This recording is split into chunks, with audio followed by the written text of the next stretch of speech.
Welcome to the Find Your Leadership Confidence podcast with Vicki Noethling. You are about to discover impactful lessons that help you grow as an individual, grow your confidence, and find the positive and good within you, so you powerfully and authentically become the best version of yourself. Be sure you visit our website at www.findyourleadershipconfidence.com. While you're there, subscribe to us via your favorite network. Now tune in, get ready, and enjoy the journey of emerging as a leader of exception in the 21st century. Welcome, everyone, to the Find Your Leadership Confidence podcast. I'm your host, Vicki Noethling, coming to you from Roswell, Georgia. The goal of this podcast is to bring topics and guests that will empower you to become that confident leader and take your business and your life to the next level. Today, I'm very excited to have with me Tiffany Rosik. I'll say it correctly, Rosik. She is a proud leader of a woman-owned project management consulting firm led by technology industry veteran Tiffany Rosik. So let's just talk about what she has done. She assists clients in aligning new technology platforms with strategic goals, fostering informed decision making, and minimizing application redundancy and resource waste. Their technology consultants really specialize in all stages of digital transformation, evaluating existing systems and implementing tailored solutions to enhance efficiency, program management, and organizational change. Their goal is really to enable success even after they complete their work with their clients. So you are not reliant on consulting services for ongoing operations. They're there for you always. And that's really from being a project manager for a long time. We come and we go. And then when you need us again, you call on us. But it's so nice to be able to have that relationship. So you're going to want to hear what she has to say. And that's what we're going to talk about today. Before this, we're discussing the fact that sometimes we, and I'll add myself to that, solopreneurs and entrepreneurs, and even small business owners, fail to ask for help. So we're going to talk about getting help to lead in business. So please join me in welcoming my guest, Tiffany Rosik. Tiffany, thank you, Vicki. I can't wait to hear all the things you're going to share today, because I think it's really going to be helpful to the audience. Well, I'm happy to be here and look forward to the conversation. All right. We always start with two easy questions. I know the answer to the first one because you did share this, but go ahead, tell everybody in the audience, where do you live? Where do you call home? So I'm currently in San Diego, but I still refer to myself as a Chicagoan. So I grew up in the Chicago area, went to school in the Midwest, lived in Boston for a little while, and I've been in San Diego for almost 20 years. But if you ask me where I'm from, probably gonna tell you Chicago. Same. It's funny. I am from Pittsburgh, and I moved to Georgia when I was 29, and my husband and I had been married 5 years, and we had to move because the schools closed, or the schools were impacted by the steel mills closing. And so he was out of job for 5 years after we had just built our house. It's awesome. And so we moved to Georgia, where his only brother lived. And so now I have lived in Georgia almost 40 some years, so longer than I lived in Pittsburgh. But we're going to get on to the second easy question. Not so easy. We talked about all these great things that Tiffany does now. But I like for Tiffany to really peel a little bit of the onion and tell us, what has this journey been like that made you say, this is what I'm going to do now? What was that journey, path, pivots, all those things? So I had I think there's the inflection point, really, is what we're talking about, right?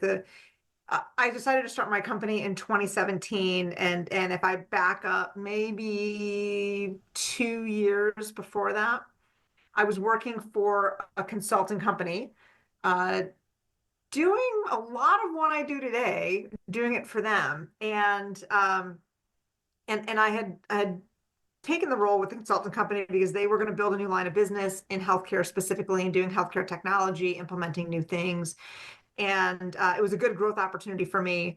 Um, they trained me, they sent me to a lot of different trainings. I learned a lot of different things from them. And then we got to a point where they were changing leadership. And I had a couple different managers in the span of a few different months. And it finally got to a point where one of the managers said, well, we decided we're gonna move away from that business in healthcare. And Awesome. yeah, awesome. And and they offered me another position. They valued my work, right? They offered me another position and they wanted me to move over into finance. I don't know anything about finance, or it didn't at the time. And it would essentially be starting over. Given the role that I was Yeah. doing, I was responsible for business development as doing, as well as leadership. I didn't know anybody in the industry. I didn't have any contacts. I didn't have any direct experience. And it's really hard to sell consulting experience when you don't have any consulting experience Exactly. in that line of work. Now, some people are great at that. That's not me. It's not Other. authentic to who I am. So I actually made a decision. The company made a decision about them, and then I made a decision about me. So I actually turned down that role. And in doing so, I knew almost immediately that that was going to put me on a cut list. At some point, the company was going to Mhm. make the decision. They're going to let people go, and I was going to be on it. So about 4 months later, that's exactly what happened. And I had a, they gave me an opportunity to negotiate my exit package, and so I did have some money to walk away with, but that was really it. I peel it back to the company made a decision about them, and I made a Mhm. decision about me. Yeah. Similar stories for us, although mine, I was looking to retire because I was approaching 60, had a new grandbaby coming, but I had done two huge projects where they were just so wonderful. I got to teach, I got to do all things beyond just leading the project, and I started to find my true calling type of thing. And then those projects were over, and they gave me a project to help to re-engineer finance. Just so, and it was like, this is not up my alley.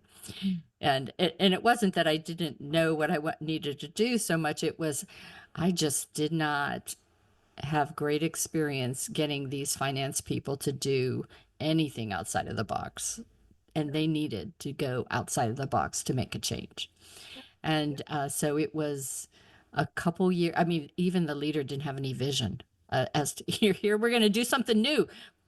Well, what's your vision? I don't know. so so I thought, okay, well, this is definitely time for me to go. So I said, I'm going to be 60, so we're going to go. And I did, and it was probably the best decision I ever made. So I can totally appreciate what you're saying. They had their decision, and thankfully I was at a position where I could say, nope, I'm going. Bye bye. I love the company, I still do, but it just was not the right time for me anymore. Yeah. And I have no ill will to the company that I was laid off from. And for me, the trigger to start a company on my own really came from that period of time where after I left, I tried to apply for new jobs. Like I honestly couldn't even get through reading the job description to hit the submit my resume button. And I just read through it, and it just wasn't what I wanted. And I had some people close to me, good professional coaching around me, mentoring around me that said, look, you said you enjoyed what you did. Why don't you just do it for yourself? Yeah. And then it became more of a confidence Mm-hmm. struggle to say, I don't know, well, could I? Like, and then it was Yeah. first was confidence to admit that you could, and then there was, okay, do I want to make this gamble? Do I want to? And I think I had somebody finally say to me, well, if you're going to place a bet, why wouldn't you place it on yourself? Yeah. Yeah, for sure. Like, and so when you put it in that in terms like that, it makes it seem like an obvious answer. Yeah. For me, the pandemic was really the pivotal point because I decided when I retired that I was just going to be retired. I'm just going to take care of my grandkids from time to time and travel and do fun things. I did that for 2 years and I says, "Oh my God, I still see people struggling. I still people, with public speaking and with leadership is not where it needs to be. And they're after the Mhm. pandemic, or during the pandemic, I was coaching people online and I thought I could do this all the time. And then I got introduced to podcasting and I thought this is a great way to teach leadership because people can go on the treadmill and listen to my podcast guests and learn. And so um, it's all about being courageous enough to take that leap. And as you see, oh my God, I can do this, the confidence just buds. So, how do you minimize strain on business? Good question. So our company really focuses on technology projects and technology implementation. And it happens in almost the same way every time. Somebody gets an amazing demo of a piece of software and they're like, oh, wow, this could make my life so much easier. But they don't necessarily understand the true cost of ownership of that piece of Mm-hmm. software, nor do they understand the effort it's going to take to get it to the level of that demo that they just saw and how much of investment that is, both of time, talent, and treasure to do that. Yeah. So when we talk about what TGR does, we help in a number of different ways. Sometimes it is in a project rescue effort where you've already made a decision, you're halfway through an implementation, and it is not going well. You've spent Mm. way more money than you thought you were going to, and or you're way behind on the schedule you thought you were going to be in. And so we can come in and we can offer support to help get you back on track and put that plan together. Where we would like to come in is at the decision point where you're still trying Yeah. to figure out whether or not it's a good fit. And then we can help you understand that total cost of ownership and the effort, not just to get it implemented into your organization, but then to continue to maintain it in your Mm. organization. And so when you read earlier in this podcast, you were talking about, how we try to find a way to teach you to fish so that you're not reliant on our services. Part of that includes a conversation about the skills that your team needs in order to maintain it. And so that you don't have to continue to rely on consulting services or ad hoc services on a regular basis. Yeah. And I think you could go one step further in this discussion and talk about change management and how well the company handles that because they may have the best project and the best product and the Mhm. best solution, but you have then this audience of people that didn't want to change. They were happy with what they had, even though it was so much more work. And this new solution would be so much better for them, but they have to do things differently. So, talk about that discussion that you have. Yes, that is probably the hardest part of my job is explaining to leaders why they need to pay for change management services. Yeah. Most of them will tell you they love their culture and they think their culture is ready. They're and I've heard all kinds of reasons for why they don't believe change management services are a valued expense in any project for them. Um, but when it comes right down to it, they often underestimate the readiness of the organization to make the change.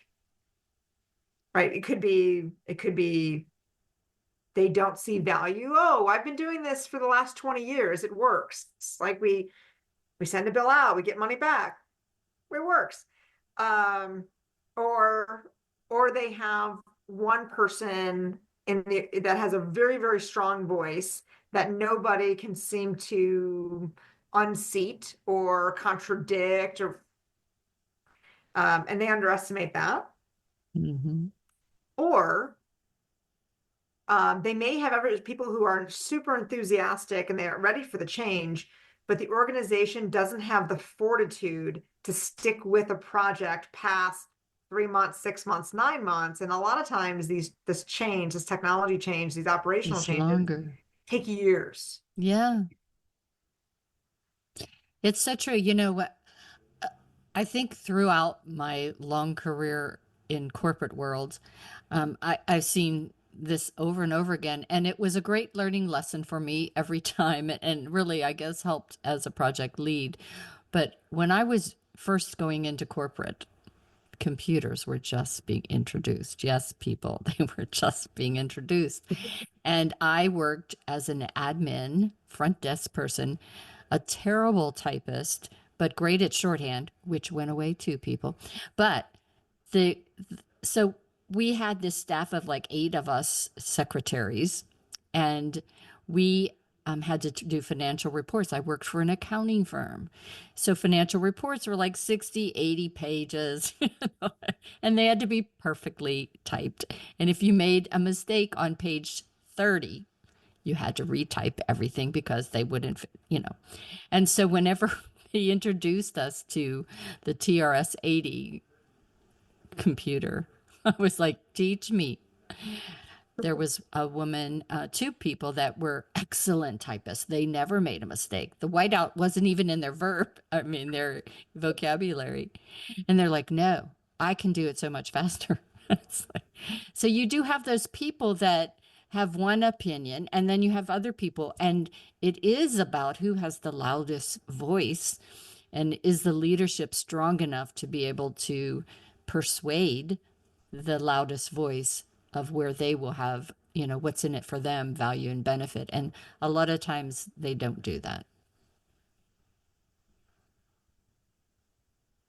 So my next question, kind of pivoting a little bit, how do you quickly assess a project, a process, the priorities, and the resources to know what's the best way, even to be able to ask for help? Well, if the project is already failing, we go and we look at the resources first and foremost. Who's involved with the project? How many people are involved with the project? What are their roles in the organization? And has the organization freed up their capacity to focus on whatever project it is that they're doing? Most of the answers to those questions, we see a lot of the same answers. There's too many people involved in the project, so no decisions are being made.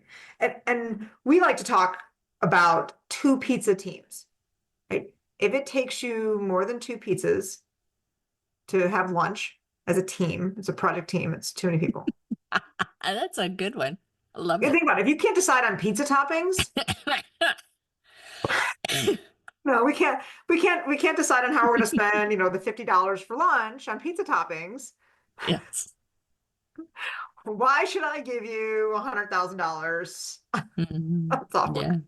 Yeah. And I say that jokingly, but I think you understand the point, being in a room of people that can't make a decision because there's just too many people in the room to make the decision. Yeah.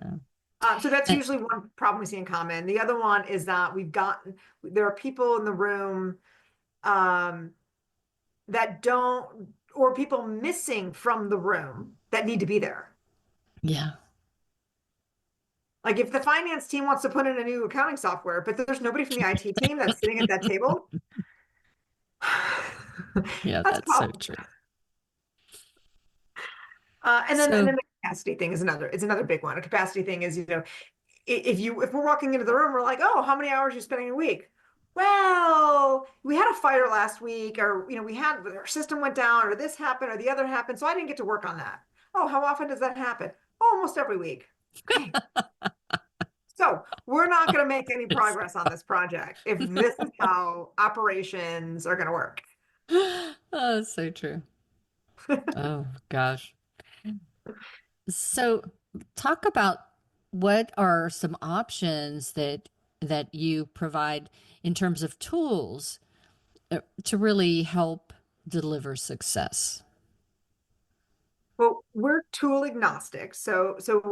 We don't come in and tell you, oh, you need to use this software to manage your project, because we know that every company works just a little bit differently. Mm-hmm. And we don't want to compound the change by Yes. making you do something that's not natural to you. So while I'm not a fan of managing projects and spreadsheets, if you're comfortable with that and if your organization is used to that, well, at least I know it's somewhere.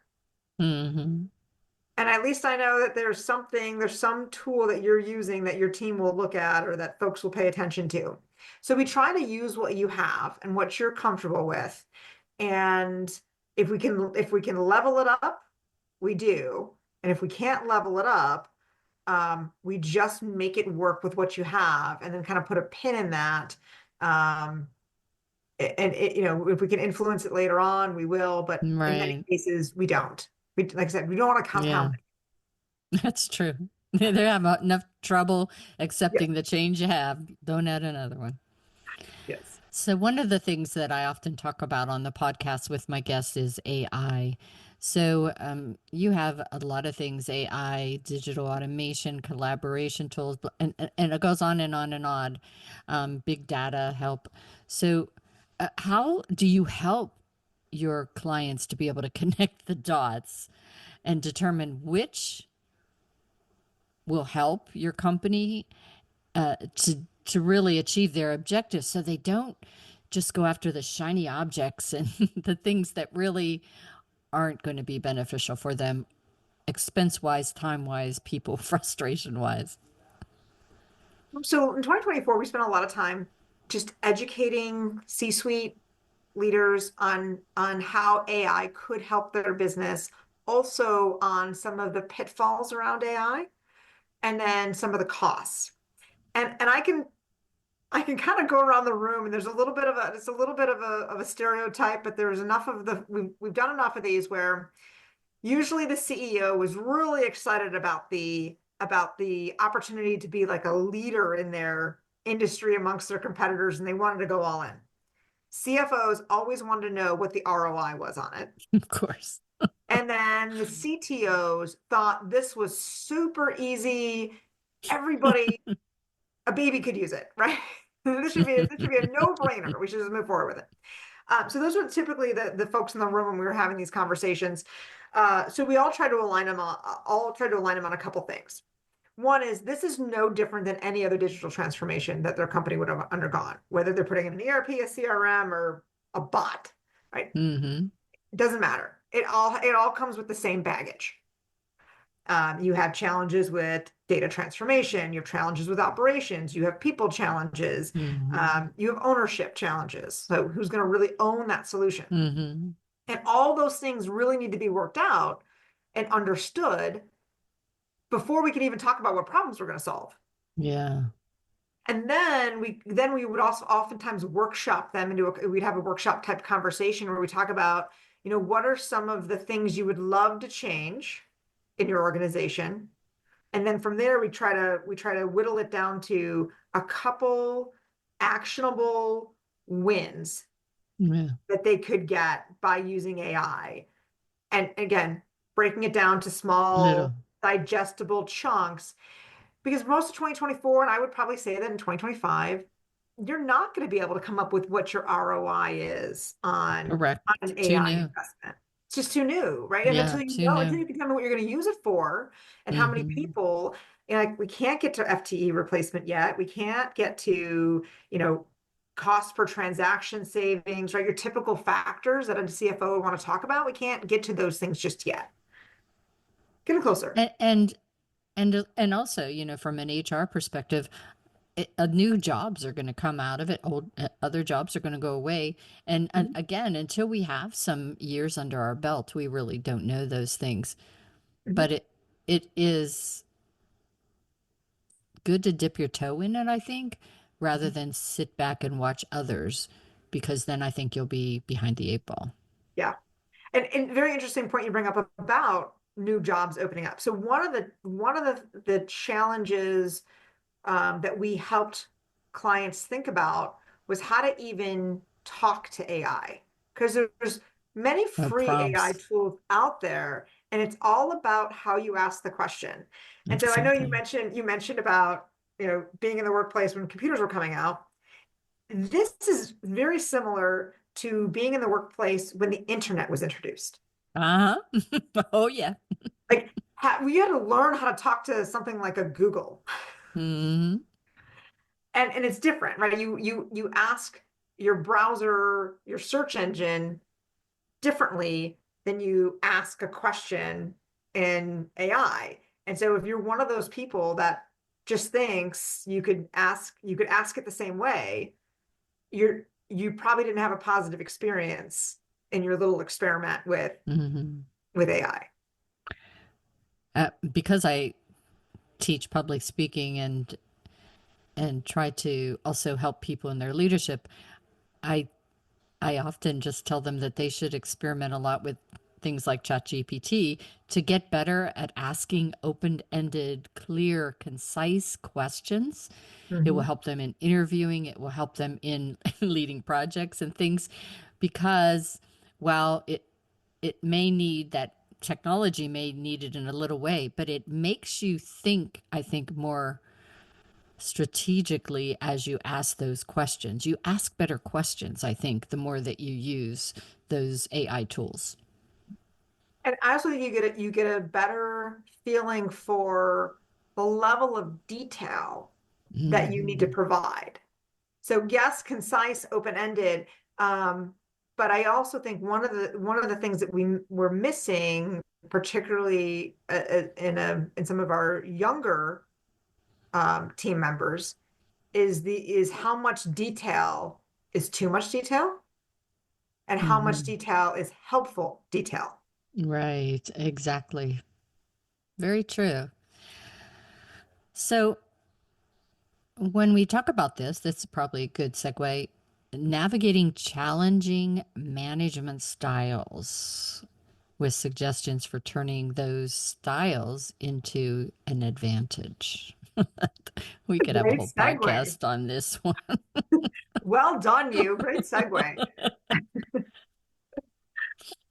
So there are 5 or 6 common management styles, that you'll see and hear about in the workplace, and many people have a combination of those styles, Right. and I find it helpful when you're having a challenging situation, whether it's with um, a manager, a leader, or somebody perhaps reporting to you. You're the manager, you're the leader, someone's reporting to you.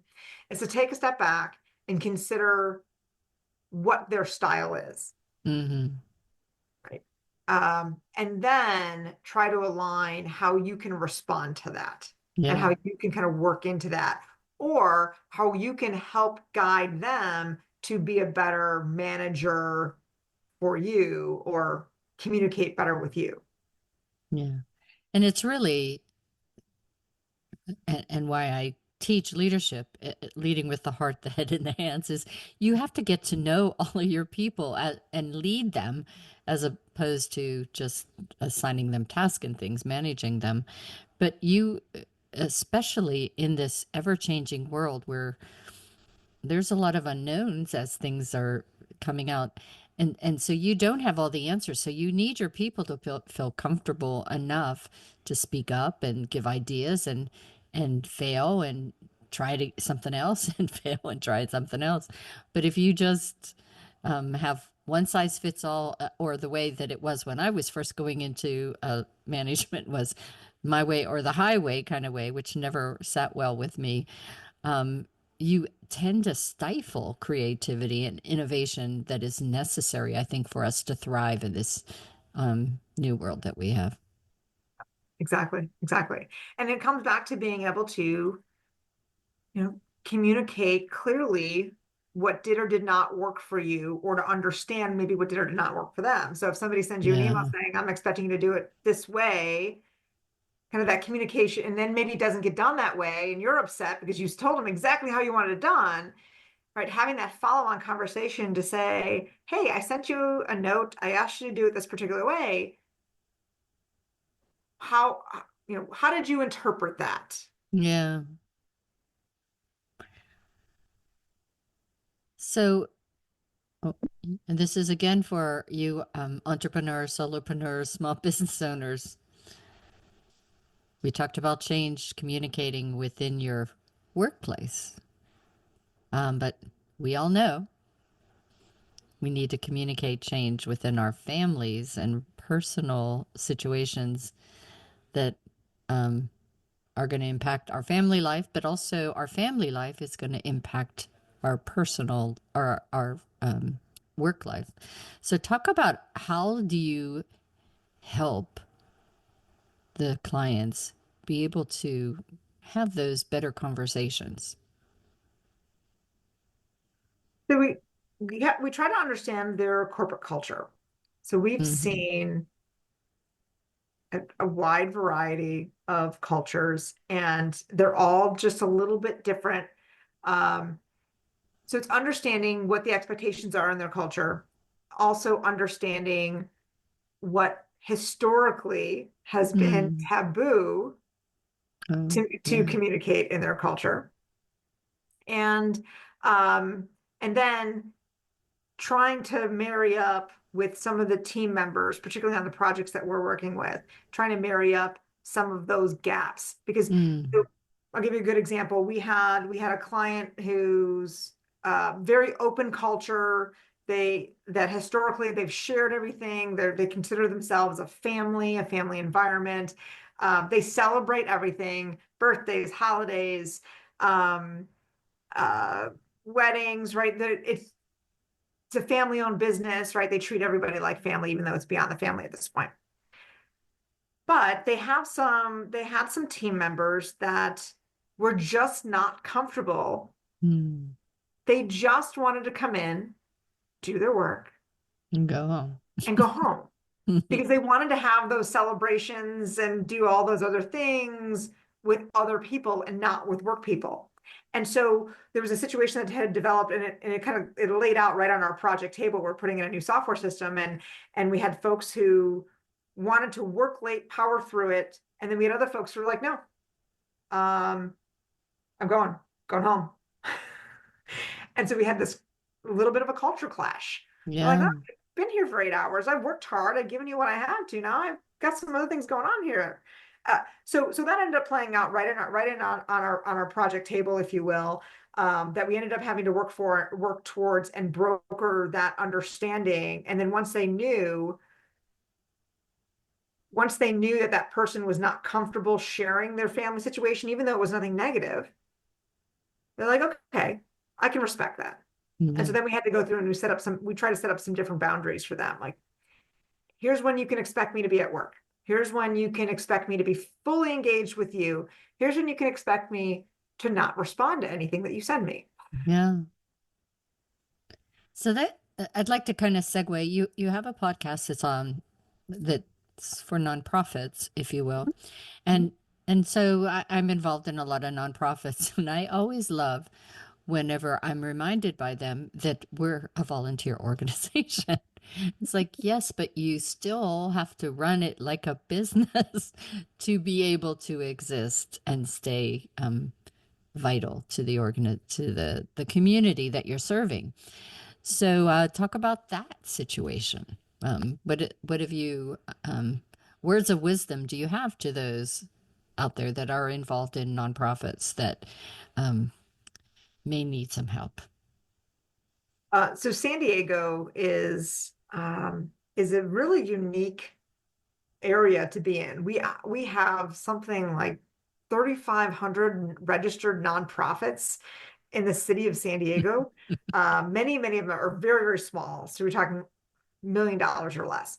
But we have some very large very successful, long-standing nonprofits in San Diego as well. And part of our company mission is to give back to the community. So we come across them all the time. Some of them through our own services, and then others of them just because we're in the neighborhood. Mm-hmm. What we found with the nonprofits are that they have all the same business challenges that Yeah. every other company has. They oftentimes have very little money to solve those problems Yes. Mm-hmm. and limited skill sets to Yep. solve those problems. They're so mission focused, they typically hire first for the mission skill set, Mm-hmm. and operations, technology, marketing usually falls secondary It's in like, the skill set. Tiffany, can't you do that for me? I see you you do that in your Yes, yes.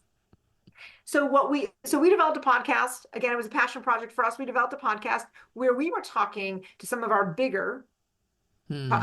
nonprofits that have already solved these problems and the creative Hmm. ways in which they solve the problems, because there seems there's nothing better than I think someone who's lived it trying to share their experience with somebody who is living it now. So to have a Yeah. nonprofit CEO or director communicating directly with another nonprofit CEO director and sort of sharing that Mm. experience firsthand, whether it's, oh, we used grants, or we had this petition, or we sought out a donor or a partner, right? Having them share those nuggets through our podcast was our way of kind of continuing to give back, without necessarily getting involved in every single Yeah. nonprofit project that comes our way. So true. Well, time has flown by. I could talk to you for a long time on this. You shared so many great pieces of information, but the real thing is that if you're out there and you are saying, I really, some of the things you talked about, I really could use help, then you're going to want to connect with Tiffany. So I'm going to share, as always I do, my slide with her contact information. You can get all this information on my YouTube channel, Vicki Noethling, as well as my findyourleadershipconfidence.com. Please subscribe to both of them, or at least one of them. So her website is, as we were mentioning earlier, tgrmanagementconsulting.com. Again, that's tgrmanagementconsulting.com. On LinkedIn, you can find her by her name, Tiffany, and that's last name is Rosik, Rosik. And then her podcast is The Business of Nonprofits. Again, The Business of Nonprofits. You can find it on Podbean, so thebusinessofnonprofits.podbean.com. And then I'm going to turn it over to Tiffany. She's going to talk to you about resources and things that she has on her website that might be helpful to you, as well as what she puts out there on LinkedIn that might be a good resource for you, how often she does it. So if you messenger, DM'd her on LinkedIn, how quickly you might get a response. And then maybe just touch on a couple of the episode pieces that she's had that might be helpful. So, Tiffany, it's all yours. Oh, thank you. So as Vicki mentioned, heading out to our website is where you'll find the most information, both about my company as well as about the projects that we work on. We have something like 20 or 25 we call success stories. So these are clients that we've Mm-hmm. worked for. It gives you a little project summary, told you the problems that we solved for them. And we also have some information about our podcast, as well as about our team members. So we typically bring a rounded skill set to every client, not just project management, but you'll see some information about some of our team members that are out there as well. And there is even a page that is specifically about the book that I have just written called That's Not the Help I Need, as well as some speaking engagements that I've done recently on a number of topics, from AI to reasons why projects fail, to some more fun topics like um, um, comparing strategic management to dinner planning. So Yes. I look forward to you guys checking out some of that information on the website. Awesome. Tiffany, it's been just so great. You shared really wonderful information. I'm so happy that we were able to finally connect today through all of the fun things that has happened today. So it's so wonderful to have our conversation about how to help or getting help in a business. So we're going to say, as always, thank you so much for being a wonderful guest, and reminding everyone that life is a journey and it's up to you to enjoy the ride. This is Vicki Noethling signing off. Thank you for tuning into the Find Your Leadership Confidence podcast with Vicki Noethling, where we share impactful lessons that help you grow as an individual, grow your confidence, and find the positive and good within you so you powerfully and authentically become the best version of yourself. Remember to visit our website at www.findyourleadershipconfidence.com and enjoy even more great episodes like this one. Again, while you're here, subscribe to us via your favorite network. We look forward to seeing you next time on the Find Your Leadership Confidence podcast.